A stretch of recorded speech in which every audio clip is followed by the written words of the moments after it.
నమస్తే అమ్మా. నమస్తే, నమస్కారం అందరికీ. బాగున్నారు sir. Good, thank you sir. చాలా సంతోషం. చాలా సంతోషం అందరికీ. భారతదేశంలో ఏ రాష్ట్రం కూడా చేయని పని మా కోసం మీరు చేశారు సార్. చాలా థ్యాంక్ యూ సార్. కనిపించే దేవుడు చంద్రబాబు నాయుడు, కనిపించే దేవుడు కనిపించే దేవుడు చంద్రబాబు నాయుడు, వికలాంగులకు కనిపించే దేవుడు చంద్రబాబు నాయుడు. థ్యాంక్ యూ అమ్మా, థ్యాంక్ యూ తల్లి. ఏంటంతా బాగున్నారా?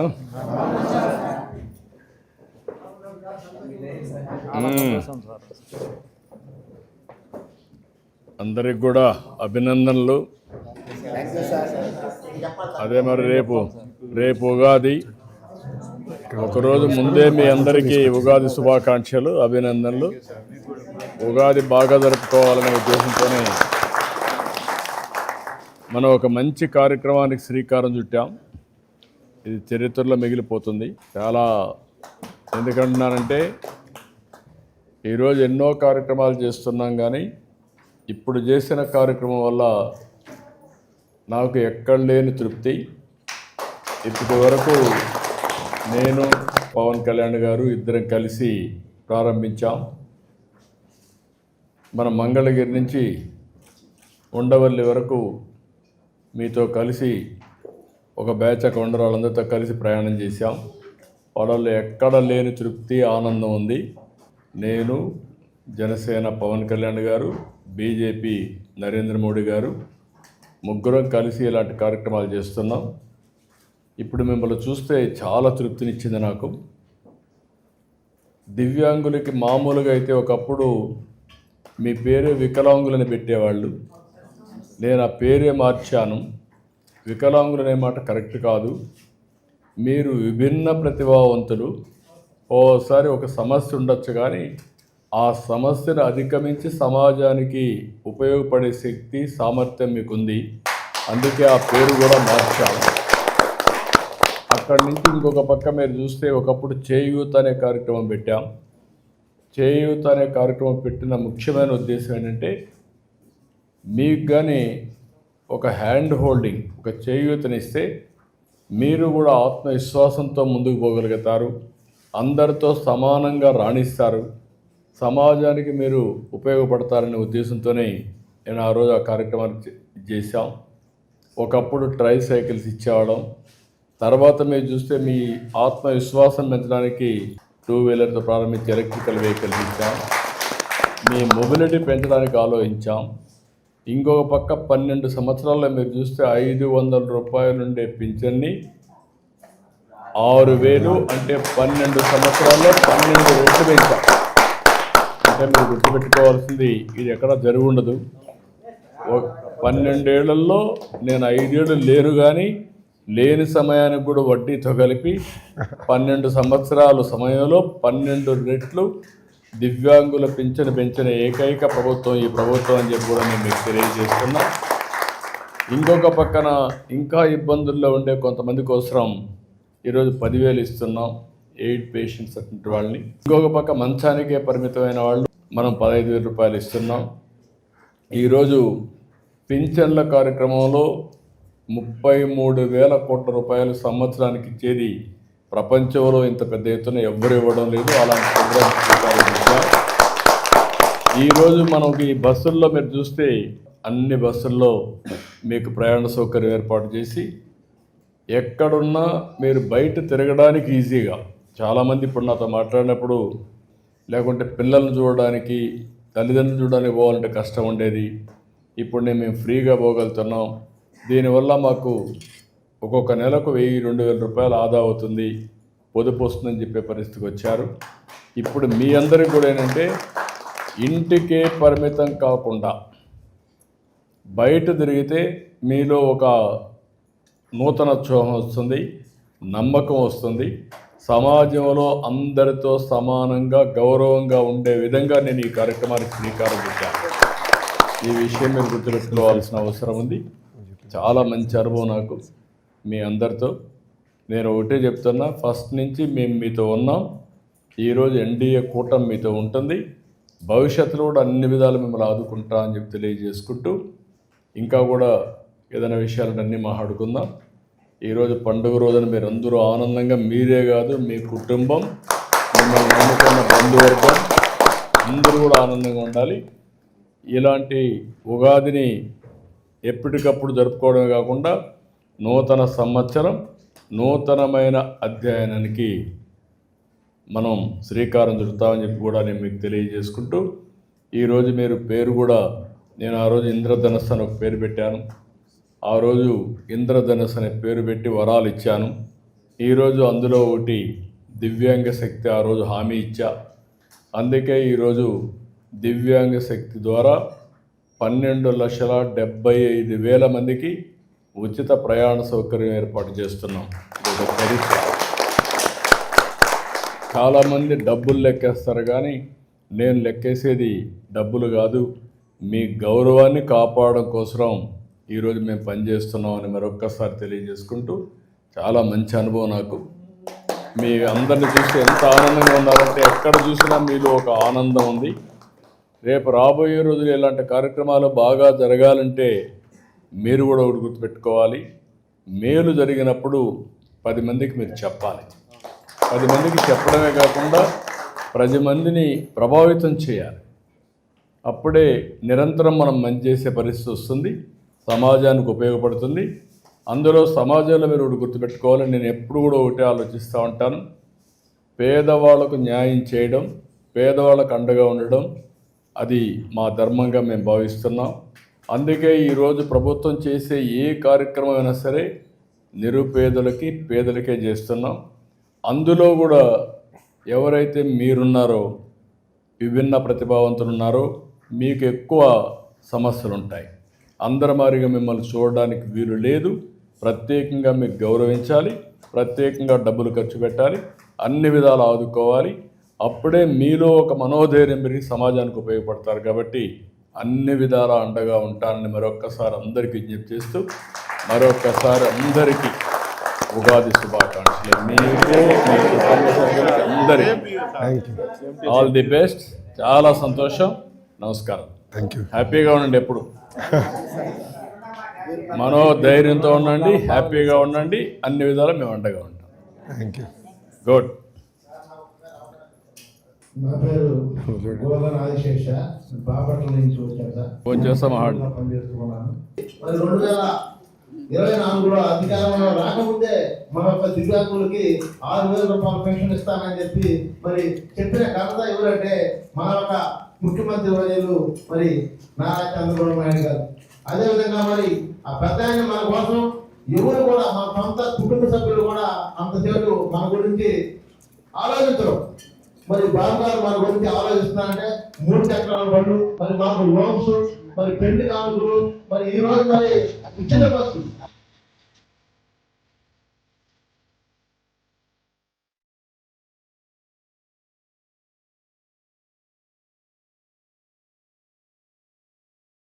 మీకు ఎందుకు తగ్గిందమ్మా ఏ సైట్? ఏ ఊరు?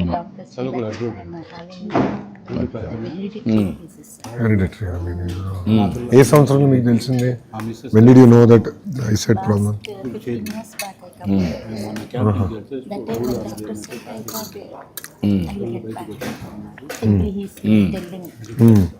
I thought, but gradually it decreased.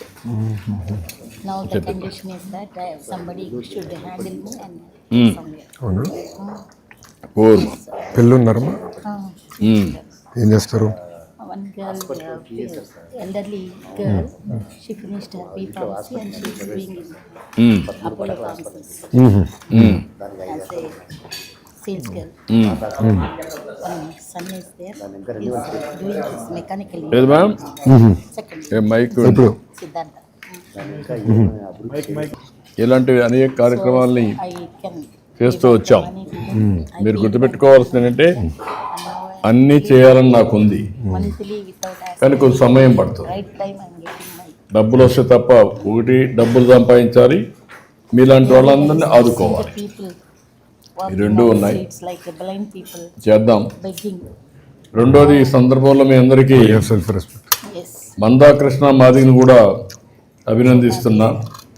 ఆయన కూడా మీకోసం ఎప్పుడు పనిచేస్తూ ఉంటాడు, దివ్యాంగుల కోసం. రెండోది కోటేశ్వరరావు కూడా, గోనగండ్ల కోటేశ్వరరావు ఎప్పుడు పనిచేస్తూ ఉంటాడు. మీకు అందరికి ఒక స్ఫూర్తి కూడా. ఆయన దివ్యాంగుడిగా వండుకొని ఎన్టీ రామారావు గారు ముఖ్యమంత్రి పార్టీ పెట్టినప్పటి నుంచి ఆయన ముందర స్కూటర్ వేసుకొని బ్రహ్మాండంగా ఎన్ని కిలోమీటర్లను అలసిపోకుండా తిరుగుతూ ఉంటాడు. దగ్గర 45 ఏళ్ళు తిరిగాడు. మీరందరూ కూడా ఆయన స్ఫూర్తిగా తీసుకోవాలి. మీకు చిన్న చిన్న సమస్యలు ఉంటాయి, దాన్ని అధిగమించాలి. వీళ్ళిద్దరిని ఎప్పుడు నేను గుర్తుపెట్టుకుంటాను. ఒకటి మందాకృష్ణ మాదిగా మీకోసం ఎప్పుడు పనిచేస్తూ ఉంటాడు, అప్పుడు సమైక్య ఆంధ్రప్రదేశ్ తర్వాత కూడా. రెండోది కొనుగోళ్ల కోటేశ్వరరావు అన్నీ చేశాడు.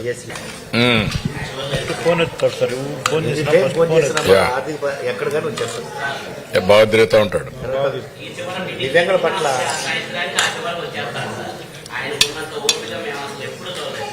అవును, నెల కూడా మాకు ఫోన్ చేస్తాం సార్. గేమ్స్ అంతా నేర్పింది. ఇప్పుడు మీ ఆర్గనైజేషన్ ఎంతవరకు పనిచేస్తా ఉంది సార్? దాదాపు మొత్తం స్టేట్ లెవెల్లో జరుగుతాం సార్. ప్రతి జిల్లాలో మంచి చేయాలన్న అవకాశం కావాలి. ఇప్పుడు మీరు గుర్తుపెట్టుకోవాల్సిన కొన్ని రోజులందరూ 2014 లేకపోతే తెలుగుదేశం పార్టీ పెట్టిన తర్వాతనే దివ్యాంగుల కోసం ఒక కార్పొరేషన్ పెట్టారు. ఆనాడు ఎన్టీ రామారావు గారు ఫస్ట్ టైం ఒక కార్పొరేషన్ పెట్టి మిమ్మల్ని ఆదుకోవడానికి ముందుకు పోయారు. తర్వాత మీరు చూస్తే ఇటీవల కాలంలో 14 నేను వస్తానని 500 రూపాయల పెన్షన్ని నేను 1500 చేశాను. అదే సమయంలో మళ్ళీ 2018-19 ఆ ప్రాంతంలో 1500 3000 చేశాను. మళ్ళీ 5 ఏళ్ళు ఎవరు ఏం చేయలేదు. మళ్ళీ నేను వస్తాను 3000ని 6000 చేశాను. అంటే 12 సంవత్సరాల్లో 12 రెట్లు మీ పెన్షన్ పెంచామంటే నాకు భగవంతుడు అవకాశం ఇచ్చాడు, మిమ్మల్ని నేను ఆదుకున్నాను. ఈ విషయం మీరు గుర్తుపెట్టుకోవాలి. అదే గాని మొన్న ఎన్నికల్లో నేను పవన్ కళ్యాణ్ గారు కలిసి పనిచేశాం. ఎందుకు పొత్తు పెట్టుకున్నామంటే ఈ రాష్ట్రాన్ని పునర్నిర్మాణం చేయాలి, మీలాంటి వాళ్ళకు న్యాయం జరగాలి అనే ఆలోచనతో చేశాం. బీజేపీ కూడా కలిసి వచ్చారు, ఎన్డీఏగా ఫామ్ చేశాం. ముగ్గురం కలిసి పనిచేశాం కాబట్టి 94% పెట్టిన వాళ్ళందరూ గెలిచారు. అంటే పెద్ద మెజార్టీలు వచ్చాయి. ఈ రోజు వచ్చింది కాబట్టి అవకాశం మళ్ళీ మీ అందరికీ సేవ చేసే అదృష్టం వచ్చింది. అదే మేము అధికారం రాకపోతే మీకు 3000 ఉండేది. ఎన్నేళ్లు పెంచేవాడు కాదు. ఆ రోజు అధికారం రాకపోయింటే 500 ఉండేది. 500 3000 చేశాం, 3000 6000 చేశాం. ఈ రోజు మీ అందరికీ ఉచిత ప్రయాణ సౌకర్యం కూడా ఏర్పాటు చేశాం. అదే కానీ రాకుంటే ఇది కూడా వచ్చేది కాదు. ఈ విషయాలు మీలో ఒక ఆలోచన రావాలి. ఆ రోజు స్కూటర్లు ఇచ్చినా లేకపోతే ట్రైసైకిల్స్ ఇచ్చినా దివ్యాంగులందరికీ ఎక్విప్మెంట్ అన్ని ఇచ్చాను మేము. ఆ రోజుట్లో నేను పేరే చేయూత అని పెట్టాను. అందరికంటే ఎక్కువగా ఆదరించవలసిన వర్గం దివ్యాంగులు. అందరికీ కాస్తో కోస్తో ఆస్తి లేకపోయినా శారీరకంగా కష్టపడగలుగుతారు. మీకు శారీరకంగా కష్టపడే శక్తి ఉండదు. అందుకే మీరు మరీ దిగులు పడిపోకుండా మీకు ఒక మాట చెప్పేవాడిని, మీరంతా కూడా తెలివైన వాళ్ళు, తెలివి ఉపయోగించండి అని కూడా నేను ఫస్ట్ నుంచి చెప్పాను. రెండోది టెక్నాలజీ కూడా వాడమన్నా మిమ్మల్ని. అందుకే ల్యాప్టాప్లు కూడా ఇచ్చాం మీకు. ల్యాప్టాప్లు కూడా ఇచ్చి మీకుండే సమస్యను అధిగమించడానికి కూడా దోహదం చేశాం. కాబట్టి మీలో ఎప్పటికప్పుడు ఒకసారి వచ్చారు, కూర్చున్నాం, మాట్లాడా, వెళ్ళామని కాకుండా మంచి జరగాలంటే శాశ్వతంగా ఈ మంచి చేసిన వ్యక్తుల్ని మీరు రిమైండ్ చేయాలి. ఇప్పుడు మీరు అందరూ ఉన్నారు. ప్రతి నెల మొదటి తారీఖున పేదల సేవలో అని పేరు పెట్టి మీరు నిద్రలేయంగానే నిద్రలే పింఛన్ ఇస్తున్నాం. మళ్ళీ మీకు పింఛన్ ఇచ్చిన తర్వాత ఎక్కడిచ్చాడో టెక్నాలజీ ద్వారా ఆడిట్ చేసుకుంటున్నాం. అది అయిన తర్వాత మళ్ళీ మీ అందరికీ ఒక మెసేజ్ పంపిస్తున్నాం. కరెక్ట్గా ఇచ్చారా, డబ్బులు అడిగారా, గౌరవంగా ఇచ్చారా అని అడుగుతున్నా. దేనికోసం ఇవన్నీ? మీకు మెరుగైన సేవలు అందించాలి. ఎవరు కూడా మిమ్మల్ని చులకనగా చూడకూడదు. నేను ఇచ్చే డబ్బులు గౌరవంగా మీకు అప్పచెప్పాలి అనే ఉద్దేశంతో ఇవన్నీ చేస్తున్నాం. అదే మన పార్టీ వాళ్లే కాదు, నేను జనసేన, తెలుగుదేశం, బీజేపీ కార్యకర్తలే కాకుండా అందరూ కలిసి చేయాలి. ఇది ప్రజా ఉద్యమంగా కావాలి. అందరూ భాగస్వాములు కావాలి. మీరు 10 మంది ఉన్నారంటే 100 మందిని తయారు చేయాలి, 100 మంది 1000 మందిని తయారు చేయాలి. అందరం కూడా ఆనందంగా పనిచేసే పరిస్థితి రావాలి. అప్పుడే శాశ్వతంగా మన సమస్యల పరిష్కారం అవుతాయి. సార్ నమస్తే సార్, నా పేరు గుట్లపల్లి సాయి న్యూదన్ ఫ్రమ్ ఒంగోలు సార్. విషయం ఏంటంటే సార్, ఈ రోజు భారతదేశంలో ఏ రాష్ట్రంలో కూడా దివ్యాంగులకు సంబంధించి ఇన్ని మంచి పథకాలు ఇంత సౌకర్యంగా ఇంత జాగ్రత్తగా ప్రభుత్వం ఒక బాధ్యతగా తీసుకొని మాకు చేస్తున్న ఈ ఏదైతే చేయుతుందో సార్, ఎక్కడా కూడా అంటే మిగతా రాష్ట్రాలు ఇంతగా లేదు సార్. అలానే కొన్ని ప్రపంచ దేశాల్లో కూడా చూస్తే కొన్ని దేశాలు ఇంకా అసలు మా వికలాంగులు దాని మీద అసలు కొన్ని ఐక్యరాజ్య సమితి గుర్తించి ఏమో చేయట్లేదు సార్. ఇక్కడ మనం చేసేది యావత్ భారతదేశానికే కాకుండా కొన్ని దేశాలకు కూడా స్ఫూర్తిదాయకం సార్. దీనికి మేము ఇక్కడ దివ్యాంగులో పుట్టిన బాధ కంటే మీరు మమ్మల్ని చూపించే ప్రేమతో మేము చాలా గర్వంగా సంతోషంగా బతుకుతున్నాం సార్. ఈ రోజు మేము డబుల్ పీజీలు చేసి ప్రజాసేవలో కూడా మేము ఉన్నామంటే దానికి స్ఫూర్తి మీరే సార్, మా అంగవైకల్యాన్ని కూడా లెక్క చేయకుండా. అయితే మా వైపు నుంచి ఇంకో చిన్న సబ్మిషన్, మీరు ఇంత బాగా చేస్తారు, మాకు దివ్యాంగులకు ఉద్యోగాలు, ప్రభుత్వ ఉద్యోగాలు మాకు రిజర్వేషన్ కలిసి ఇస్తున్నారు సార్. అయితే మొన్న మీరు ఏదైతే భారతదేశంలో ఏ రాష్ట్రం లేనంత మీరు మాకు పెన్షన్లు పెంచి గత ప్రభుత్వం ఇచ్చే దొంగ పెన్షన్లు ఏరేసే క్రమంలో మీరు సర్టిఫికేట్స్ కూడా వెరిఫికేషన్ చేశారు సార్. దానికి మీకు చాలా ధన్యవాదాలు. ఎందుకంటే మా ముసుగులో దొంగ సర్టిఫికేట్ పెట్టి సకలాంగులు లబ్ధి పొందుతున్నారు. అలాగనే సార్ తమకి మా సైడ్ నుంచి ఇంకో చిన్న సబ్మిషన్, పెన్షన్లకి ఎలా అయితే వెరిఫికేషన్ చేశారో ప్రభుత్వ ఉద్యోగాలు పొందిన దివ్యాంగులు ఒక్కసారి మీరు వెరిఫై చేసి మీరు వాళ్ళ వెరిఫికేషన్ బోర్డుకి వెళ్తేనే వాళ్ళకి శాలరీస్ ఒక్కసారి పెడితే సార్, ఈ రోజు చాలా మంది ఉద్యోగాలు దొంగ సర్టిఫికేట్తో పొంది మాకు అర్థం వచ్చి ప్రమోషన్స్ లో కూడా ఈ రోజు అడ్డుకునే పరిస్థితి ఉందే. మేము ఫైట్ చేయలేక అల్లాడిపోతున్నారు సార్ మన వాళ్ళు. మా యందు దయ ఉంచి ఒక్కసారి మీరు మన ప్రభుత్వ ఉద్యోగాలు వికలాంగుల్లో కూడా ఒకసారి వెరిఫికేషన్ పెట్టాలని కోరుకుంటున్నాం సార్. అలాగే ఇంకొక చిన్న submission sir, last and final. ఈ రోజు ఎస్సీ కమిషన్, ఎస్టీ కమిషన్, మహిళా కమిషన్ ఎలా అయితే ఉన్నాయో మా దివ్యాంగుల్లో చాలా ఇబ్బందులకు గురవుతూ కొన్ని వేదనలకి కొంతమంది మానవత్వం లేని వాళ్ళ వల్ల మేము ఇబ్బంది పడుతున్నాం సార్. మాకు కూడా చట్టంలో ఉంది సార్ దివ్యాంగుల కమిషన్ ఏర్పాటు చేయాలని. మీరు పెద్ద మనసుతో భారతదేశ రాజ్యాంగాన్ని అనుసరించి మా చట్టాన్ని అనుసరించి మాకు కూడా కమిషన్ ఏర్పాటు చేస్తే మాకు రక్షణగా ఉంటుందని మేము కోరుకుంటున్నాం sir. Thank you sir. Okay నేను మాట్లాడతాను. ఇంకా మంగళగిరి నుంచి వచ్చానండి. ఇక్కడ మంగళగిరిలో నారా లోకేష్ గారు మంగళగిరి నియోజకవర్గంలో నేను 15 సంవత్సరాల నుంచి ఉన్నా ఏ రోజు అభివృద్ధి చూడలేదు. ఈరోజు చాలా అభివృద్ధి చూస్తున్నాను. మంగళగిరిలో అభివృద్ధి చూసి రాష్ట్రం అంతా అలా జరుగుతుంది. కాబట్టి సార్ నారా లోకేష్ గారు ఆధ్వర్యంలో పనిచేయటము చాలా సంతోషకరంగా ఉంది. వికలాంగుల పెన్షను 3,000 కానీ 6,000 చేసిన ఘనత కేవలం నారా చంద్రబాబు నాయుడు గారికి, కూటమి ప్రభుత్వానికే చెందుతుంది. గుంటూరు పశ్చిమ నియోజకవర్గం విభిన్న ప్రతిభావంతులకు అధ్యక్షుని సార్. ట్విట్టర్లో సార్ ఒక అంధ మహిళ సార్, చిన్న అమ్మాయి పేరేచెల్ల గ్రామంలో ఉంటుంది సార్. ఆ అమ్మాయి ట్విట్టర్లో పేపర్లో నాకెవరూ లేరని చెప్పి ఆ అమ్మాయి ఆటో వాళ్ళు ఎవరో పెళ్లి చేసుకుని ఆ అమ్మాయిని వదిలేసి వెళ్ళిపోయారు సార్. చిన్న బాబు ఆ అమ్మాయికి. ఆ వార్తను కూడా అన్నయ్య పట్టించుకొని ట్విట్టర్లో చూసి పేపర్లో చూసి ఆ అమ్మాయికి ఇమీడియట్ గా గవర్నమెంట్ హాస్పిటల్లో జాబ్ ఇప్పించారు సార్. దానికి లోకేష్ అన్న గారికి ఎంతో కృతజ్ఞతలు సార్. అసలు తనగా చనిపోవాలని అనుకున్న టైంలో సార్ చివరికి మరి అన్నయ్య దగ్గరికి ఎలా వెళ్ళిందో ఆ న్యూస్ కానీ ఖచ్చితంగా నెక్స్ట్ రోజు కలెక్టర్లు, ఎంఆర్ఓలు, ఆ హాస్పిటల్ సూపరింటెండెంట్ గారు అందరూ పరిగెత్తారు సార్. ఆ అమ్మాయికి చిన్న జాబ్ ఒకటి ఇచ్చి టిట్కో హౌస్ కూడా ప్రజెంట్ చేశారు సార్. దానికి లోకేష్ అన్న గారికి ఎంతో అసలు కృతజ్ఞత చూపుతున్నాం సార్. అసలు సార్ నమస్తే సార్, నా పేరు రాజు, నేను కడప నుంచి వచ్చినాను సార్. సార్ మామూలుగా తిరుమల దర్శనానికి వెళ్ళినప్పుడు సార్ కొంచెం ఈ ఆన్లైన్ వల్ల ఇబ్బంది అవుతుంది సార్. చదువు రాని వాళ్ళు ఉంటారు, వాళ్ళు యాప్ ద్వారా ఆన్లైన్ బుక్ చేసుకుని చాలా కష్టంగా ఉంది సార్.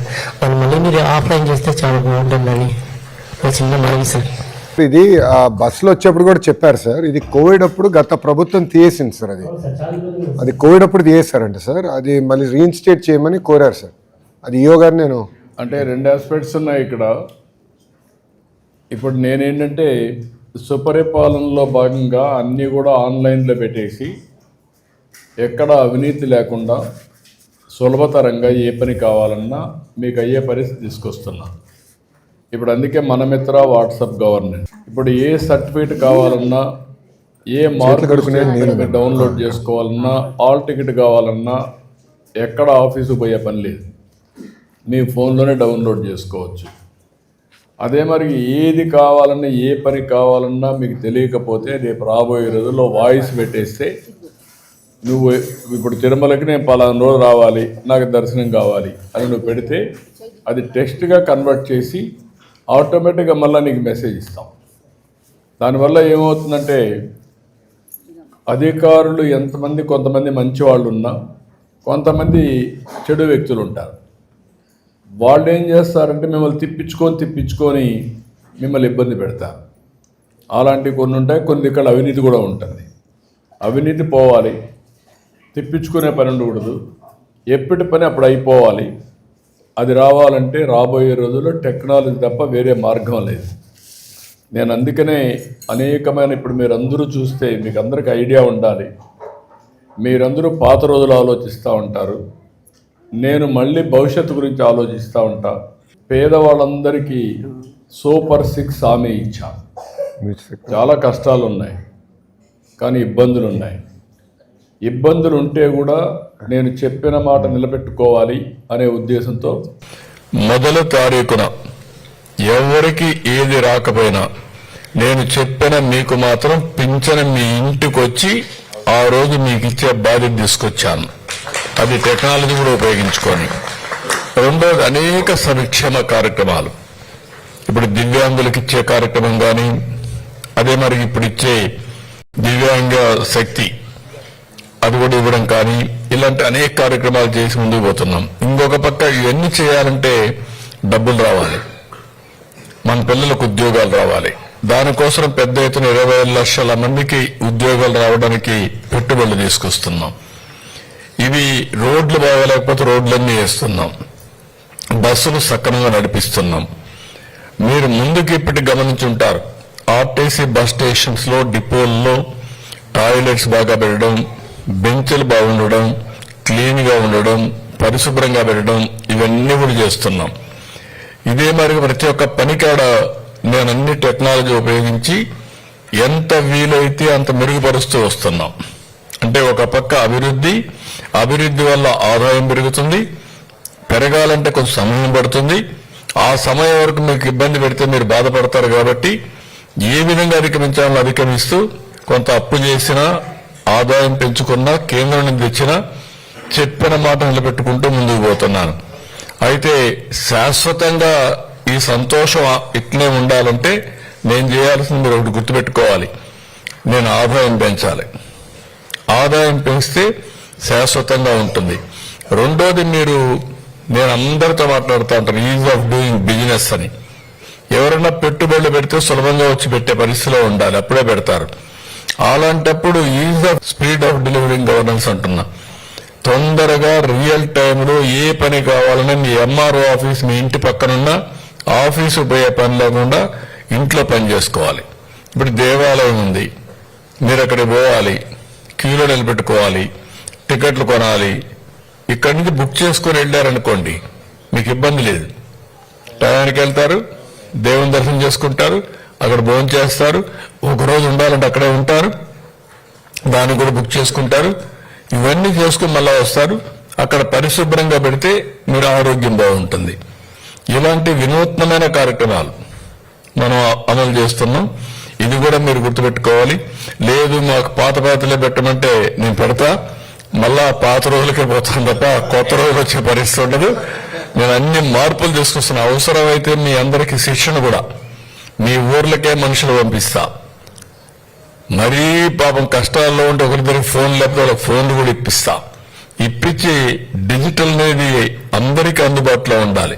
ఫోన్లు అనేటివి కొంతమంది డబ్బులు ఉండే వాళ్ళకి అందుబాటులో పెట్టడం, మిగిలిన పెట్టకుండా పోవడం కరెక్ట్ కాదు. కొంతమంది డిజిటల్ లిటరసీ కూడా ముఖ్యం. అంటే ఫోన్ ఉంటుంది, వాడేది తెలియదు, అది కూడా నేర్పించాలి. అప్పుడు నేర్పిస్తే మీరు ఎవరిపైన ఆధారపడరు. ఒకవేళ మీరు ఆపరేట్ చేయలేకపోతే ఫోన్ ఆన్ చేసి మీరు మెసేజ్ పెడితే దాన్ని టెక్స్ట్గా కన్వర్ట్ చేసి మళ్ళా మీ పని చేసే బాధ్యత తీసుకుంటాను. అంటే ఎన్ని మార్గాలు ఉన్నాయో అన్ని మార్గాల ద్వారా మీకు మంచి జరగాలని నా అభిలాష, నా ఆకాంక్ష. మీరు గుర్తుపెట్టుకోవాలి. కాబట్టి మీరంతా పాత రోజులు ఆలోచించదండి. నేను చెప్పేది కూడా మీరు అర్థం చేసుకోండి. Everyday innovation. ఆ ఇన్నోవేషన్లో మనం ముందుకు పోవాలి. కొత్త వరవడికి నాంది పలకాలి. అప్పుడే మనకు ఆనందంగా ఉంటుంది. మీరేమి అందరికంటే కూడా పట్టుదలలో మీరు మారిపోయారు. గుర్తుపెట్టుకోవాలి. మీరు మీ మనసులో పడితే మీరు కఠోర శ్రమ చేయగలుగుతారు. అది సాధించే వరకు నిద్రపోరు. అది నాకు తెలుసు మిమ్మల్ని. కాబట్టి మీరు అది గుర్తుపెట్టుకొని మీరు చేయండి. టెక్నాలజీ ఉపయోగించండి, తెలివితేటలు ప్రయోగించండి, వచ్చిన అవకాశాలు అందిపుచ్చుకోండి. నేను అన్ని విధాల అండగా ఉంటాను. ఇప్పుడు ఈరోజు చేసే ఈ కార్యక్రమం మీరు చూశారు, మీరు కూడా ఊహించుండరు. నేను చేశాను. ఎందుకు చేశానంటే నా బాధ్యతకని చేశాను. ఇప్పుడు అక్కడక్కడ చిన్న చిన్న లొసుగులు ఉంటాయి, కూడా చెప్తున్నారు. దివ్యాంగుల కోసం ఇప్పుడు స్పోర్ట్స్ పెట్టాం. ఎందుకు పెట్టామంటే మీలో కూడా కాంపిటీషన్ ఉండాలి, మీలో కూడా నిరంతరం దేంట్లో కూడా తక్కువ కాకూడదని రావాలి. ఈవెన్ మీరు ఒలింపిక్ గేమ్స్ కూడా పోయే పరిస్థితి రావాలి ఇక్కడి నుంచి. అది కూడా చేస్తాం. ఉద్యోగాల్లో కూడా ఇప్పుడే మిత్రుడు చెప్పాడు, పోయిన గవర్నమెంట్లు చాలా తప్పులు చేశారు. కడాన దివ్యాంగుల పేరు పెట్టి బాగుండే వాళ్ళు పింఛన్లు తీసుకున్నారు, ఉద్యోగాలు తీసుకున్నారు. అది చాలా నీచం, బాధాకరం. అలాంటివి కూడా జరిగాయి. అవన్నీ కరెక్ట్ చేద్దాం. ఇంకోటి కమిషన్ కూడా చెప్పి అవి కూడా నేను ఎగ్జామిన్ చేస్తాను. అవి కూడా చేసి మీకు అండగా ఉండడం మా బాధ్యత. మా ఆలోచన ఒకటే, అటు కేంద్రంలో ఉండే నరేంద్ర మోడీ గారు దేశాన్ని బాగు చేయాలని పోతున్నారు. నేను పవన్ కళ్యాణ్ గారికి ఉండే బీజేపీ అందరం కలిసి ఈ రాష్ట్రాన్ని 2047కి స్వర్ణ ఆంధ్రప్రదేశ్గా తయారు చేసే బాధ్యత, అందరికీ మెరుగైన జీవనాన్ని కల్పించే బాధ్యత తీసుకుంటాం. కాబట్టి అందరూ కూడా ఆనందంగా ఉండండి. మీతో ఈ రోజు కలవడం నా అదృష్టంగా భావిస్తున్నా. నా పూర్వ జన్మ సుకృతం. మిమ్మల్ని అర్థం చేసుకోవడానికి ఇది ఒక అవకాశం నాకు. ఈ అవకాశాన్ని అనునిత్యం మీరు చెప్పిన ప్రతి మాట నా చెవుల్లో ఎప్పుడూ ఉంటుంది. అన్ని విధాలు మీకు న్యాయం చేస్తాను. సార్ నెక్స్ట్ పారాస్పోర్ట్స్ అన్నారు కదా సార్, మన గవర్నమెంట్ వచ్చే కూటమి ప్రభుత్వం వచ్చాక పారాస్పోర్ట్స్ లో కూడా నార్మల్స్ తో పాటు మన దివ్యాంగులకు కూడా రిజర్వేషన్ కల్పించింది సార్. అలాగే మొన్న జరిగిన లాస్ట్ మంత్ లో జరిగిన ఉత్తరప్రదేశ్ లో sitting volleyball national gold medallist sir. నేను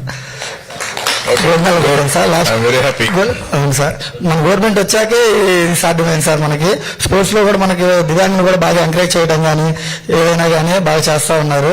అలాగే లోకేష్ అన్న గారు కూడా మొన్న డిఎస్సీలో కూడా 16 మందికి స్పోర్ట్స్ కోటాలో మన దివ్యాంగులకి ఉద్యోగాలు కల్పించడం జరిగింది అన్న. మీకు కూడా చాలా థ్యాంక్స్ అన్న.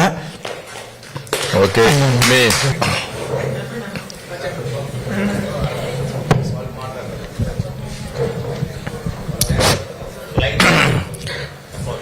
ఆంధ్రప్రదేశ్ గవర్నమెంట్ వాళ్ళు, కుటుంబ ప్రభుత్వం వాళ్ళు మరి ఈరోజు రాష్ట్రంలో ఉన్న దివ్యాంగులందరికీ ఉచితంగా బస్ ప్రయాణం కల్పిస్తున్నారు. మరి అదేవిధంగా నెలకు 1వ తారీఖు కరెక్ట్గా 6,000 రూపాయల పెన్షన్ ఇంటికాడికి వచ్చి ఇప్పించడం మరి దేశ చరిత్రలో ఎక్కడ లేదు. మొట్టమొదటిసారిగా మన రాష్ట్రంలో అమలు చేస్తున్నారు. స్పోర్ట్స్కి సంబంధించి ఒక చిన్న రిక్వెస్ట్ సార్ మీతోటి.